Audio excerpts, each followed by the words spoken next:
রাজবাড়ীতে ঘন ঘন লোডশেডিংয়ে বিপর্যস্ত জনজীবন।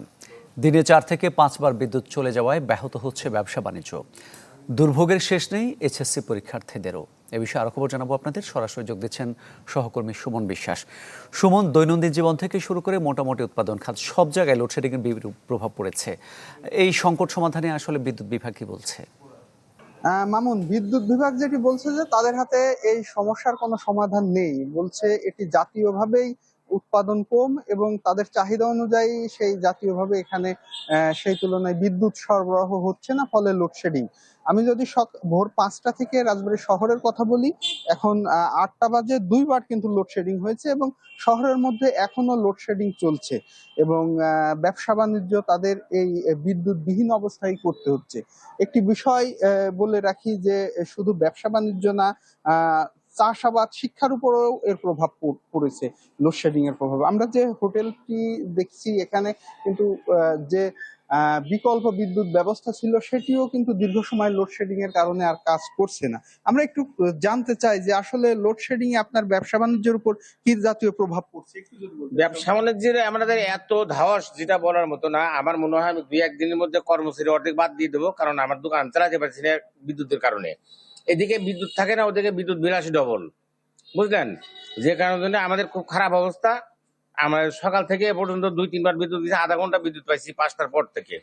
অর্থাৎ ব্যবসা পরিচালনা আমাদের পক্ষে সম্ভব না। ডিজাইন, এলিগেন্স, বিউটি, সেরা পণ্য সবার জন্য জেভিকো। আসলে বলছিলেন এই হোটেল মালিক যে সকাল 5টা থেকে পর্যন্ত তিনি আধা ঘন্টা বিদ্যুৎ পেয়েছেন এবং সাথে সাথে তার আরেকটি অভিযোগ যে লোডশেডিং চললেও তাদের বিদ্যুৎ বিল কিন্তু আসছে অনেক বেশি অন্য সময়ের তুলনায়। ফলে এই পরিস্থিতি, শহরেই এই অবস্থা, গ্রামে কিন্তু পরিস্থিতি আরো বেশি খারাপ।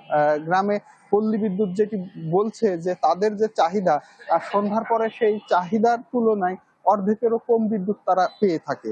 তারা যেটি বলছে যে এই যে অটো, ব্যাটারি চালিত অটো রিক্সা সবগুলোই যখন চার্জ দেয় গ্রাহক, তখন কিন্তু বিদ্যুতের চাহিদা বেড়ে যায়। বিদ্যুৎ বিভাগ যেটি বলছে যে তাদের যে চাহিদা সেই তুলনায় বিদ্যুৎ সরবরাহ অর্ধেকে নেমে এসেছে, ফলে তাদেরকে বাধ্য হয়েই নিয়ম করে লোডশেডিং দিতে হচ্ছে। একদিকে বিদ্যুৎ সচল রেখে অন্যদিকে লোডশেডিং এবং দিনের চেয়ে রাতে এই ভোগান্তিটা কিন্তু অনেক বেড়েছে। বিদ্যুৎ বিভাগই স্বীকার করছে এবং তারা যেটি বলছে যে কবে এই সমস্যার সমাধান হবে সেটি আসলে রাজবাড়ীতে যারা পল্লী বিদ্যুৎ বা ওজো পার্টিকো রয়েছে তাদের কর্মকর্তারা বলতে পারছে না। মামুন, এই ছিল রাজবাড়ীর বিদ্যুৎ পরিস্থিতি। ধন্যবাদ আপনাকে। রাজবাড়ী থেকে লোডশেডিংয়ের বিষয়ে জানাচ্ছিলেন সহকর্মী সুমন বিশ্বাস।